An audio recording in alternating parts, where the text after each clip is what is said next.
Alright, what's going on everybody, it's Liam here, and welcome to today's video on the channel. And in today's video, I have a commentary for y'all, and I have a PvP starter guide for y'all. I did make one last year on the channel, but that one's a little bit out of date, and I figured I would update it in this video. Now, I guess for some credibility before we get into the video, right now, I am basically #1 on the boards on a storm.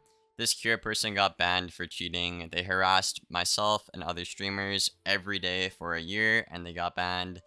They did not get their rank reset though, so obviously they will be gone eventually. I was above them for a bit, but I have 12 different people on 24 hours a day trying to queue me with 101 storm resist. I know that sounds crazy, and it literally is. The point is, I'm basically #1 on the hardest school to play right now at max level PvP. And that's just what I wanted to say real quick for my credibility in this video. So first things first, what do you need before you get into PvP? Well, first thing you need is your gear. Now, what do you all need for gear? Obviously, you need a lot, right? It's an MMO RPG. You know, you need literally all these pieces of gear you see up here. It's a crap ton of stuff you need. I do have guides on my channel if you guys want help making, like a best build for max level PvP, all 7 schools. I will be updating those pretty soon. I think right now we have Storm and Fire done with the updated ones. Basically, you're gonna want to get your best gear builds first of all. So like, your hat, your robe, your shoes, and then more importantly for specific parts like the wand, a theme, amulet, ring, pet, mount, deck, that stuff is where I'm going to jump a bit more into detail right here. So on the wand, you can actually get a square socket. Now, a square socket, you can either socket stun resist, arch mastery, or flat resist rules. Now, flat resist rules are by far the best right now because arch mastery isn't really that great, Stun resist, you typically just stun block, so that's irrelevant. So you just take the flat resist on all square sockets if you can to become a bit more tanky. It's just the best stat you can get. Now on your theme, the meta themes for PvP at max level will look something like this.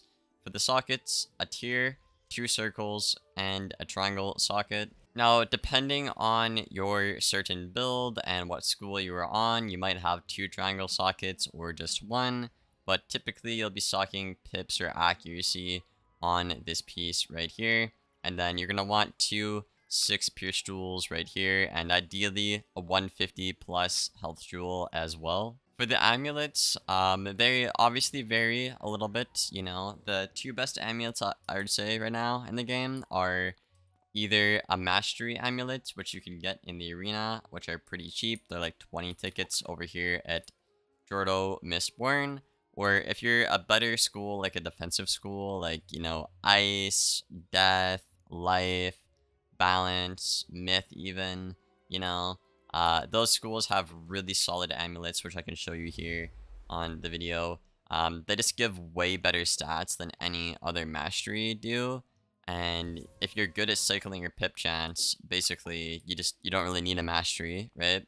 So you'll take the better statistics over, the mastery at that point, right? Because you can manage your school pips, which basically function as a mastery amulet, but you get like 2 more resist, more block, more health, more pip conserve, right? An item card. Why wouldn't you use these on a couple of schools? Now, if you're doing a certain strategy, I suppose you'd probably want to have a mastery amulet for a little bit more consistency, but I would really not recommend it unless you are on any school, but Storm and Fire. Storm and Fire have to run a mastery because their amulets suck right now, but every other school can run literally, Void Amulet, Eternal Amulet pretty well, and do fantastic. And yeah, obviously, again, you'll want like a 150 socket right there on the tier, and flat resist again.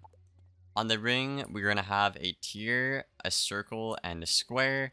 So we had 4 on the theme, now we have 3 on the ring, and we had 2 on the amulets. So obviously, again, I'd aim for 150 plus, 6 pierce jewel, and a flat resist. So typically once you have all your flat resist socketed, you'll have around 100 flat resist typically that you can see on your character page. I'll show you here in just a second. Right, my storm has 99. If I swap to this wand, I have over 100, right? You can see that there under the resist percentage, the flat resist. So that's the first 4 parts right there: the wand, a theme, amulet, and ring. Be sure you have your good sockets on that. Be sure you have good stuff for max level or whatever level you are doing. Now the pets are very, very subjective. The pet body is extremely subjective in general, and the pet talents really depend on how you want to play and what you value as a player. Now, personally, me, what I've used all the way up to Warlord, basically on a storm, has been a pet with these talents right here. I cycle between these 2 pets, the beta fish and the baby dactyl. I don't run the beetle or the elf right now, because I feel like I deck fail too much with the elf, and with betrayal and delusion being good, why would I elf, right? I'm giving up traps. Beetle, I run side deck beetle. I like that better for cycling, personally. And I really like my cycling with the beta fish Leviathan item card, and I really like my cycling with these cards here on the right, the dactyl as well. So personally, I prefer these 2 pets for storm. Again, I'm pretty much, I think, the highest storm right now at, you know, max level league, and I've been running these pets so far. So yeah, and I'm running obviously balance word because balance is just absolutely broken right now in the meta, but obviously depending on your school and stuff like that, if you're on a good school like in myth or balance, you won't need any words at all. But yeah, you'll just really want to look at your stats when you have all your gear, your wand of fame, and then you'll want to look at your pet and see how your pet can boost those stats up for you, basically. For the most part, in this meta, I'd recommend, in general, these talents right here for any of the 7 schools right here. This pet would be perfect for you. Again, I'm talking about the talents, not the pet body.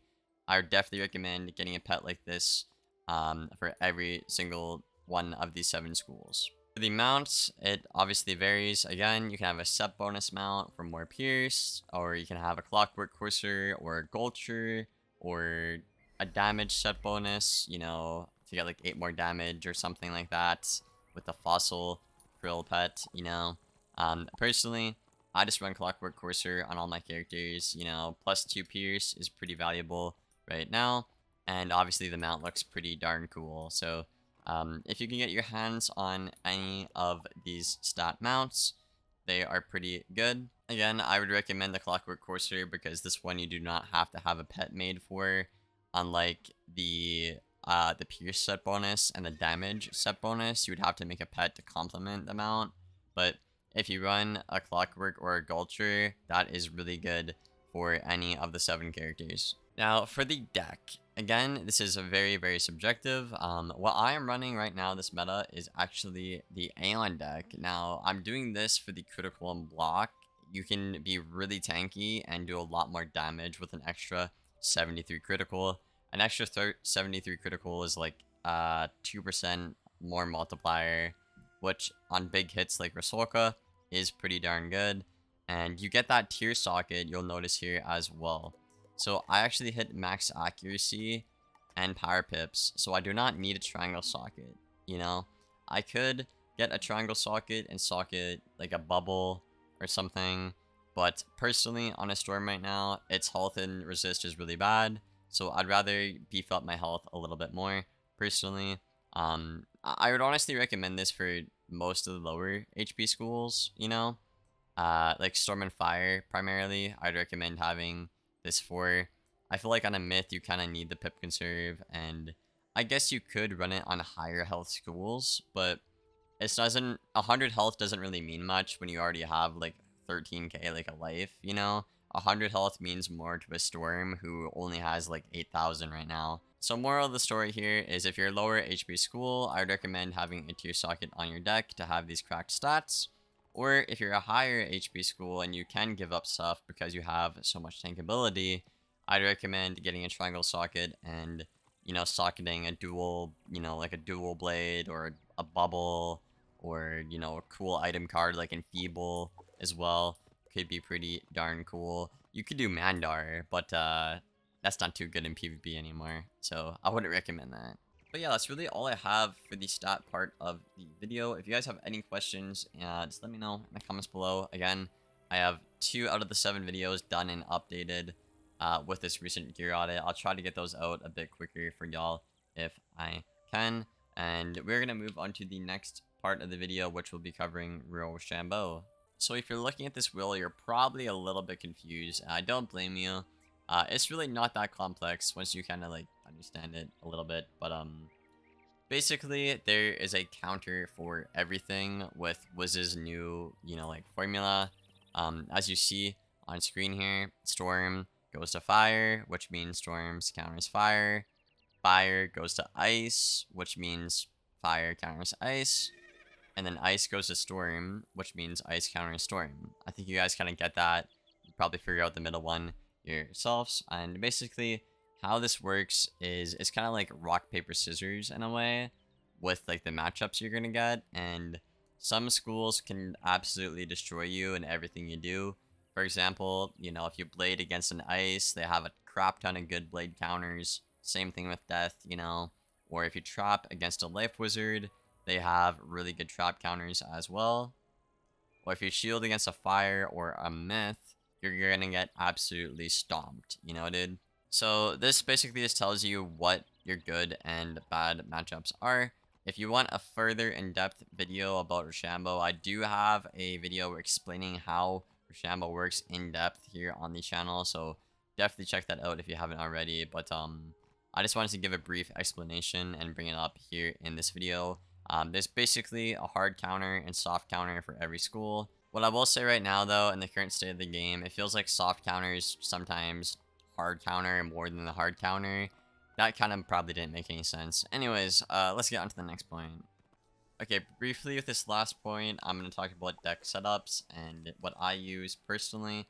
Now, keep in mind, deck setups are probably the most subjective thing in the entirety of Wizard101, whether it's PvE or PvP. What I've found that works for me, at least personally right now, is packing a bunch of copies of stuff. And what I'm talking about when I say that is obviously, as you see here, I have like 4 of a lot of cards, 4 blocks, 4 counters, 4 auras, 4 blades, 4 hidden bubbles, like 4 Solkas, 4 trap counters, 4 strikes, right? And what this allows you to do is discard a lot in a hand.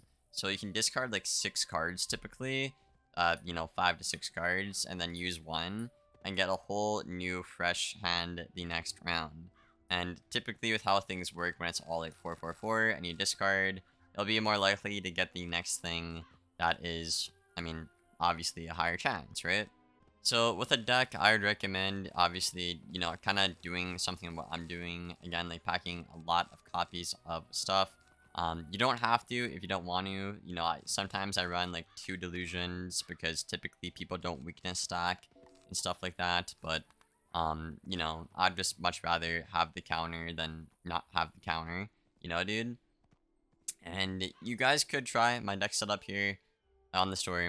I have made deck setups previously in the past, and I could do an updated video if y'all want me to, really. But what I'd recommend doing is, talking to streamers, whether it's like me or, other PvP streamers out there, or, a friend maybe, or, somebody who's high ranked, look at their deck setup, either completely copy their deck setup or tweak it a little bit to your liking. If you think there's too many catch of the days in here, take out 1, dude. Or I don't know, if you run my deck but you feel like you're not pulling pulling catch of the day that often, take out a set shield and add a catch. That's what I mean when they're very subjective. You kind of have to get like a feel for your deck in a way, and after a while, for the most part, I would say like 95% of the time, my deck works pretty good for me and how I play. You kind of get like a good feel for your deck, and you can kind of predict what's gonna come next with things. So again, I'd recommend either just looking at other people's deck setups and then copying that, and then simply just going in, trying to play the game. Obviously, trying to cycle to the best of your ability, obviously. And if you feel like you just weren't getting something enough, try to like maybe take something out and replace something. It's kind of like a big puzzle. It's like a cog in the machine almost, right? So I don't know, man. That's really all I have to say about these deck setups. But yeah, if you guys have any questions, just let me know in the comments below. I typically do land all my pets out for all 7 schools all the time on stream. And if you want to join my Discord server, I will help you guys out there as well when I do have the free time. But yeah, I hope you guys enjoyed. I hope this video helps you out. And I will see you guys in the next one. Thank you for watching. And as always, take care, guys.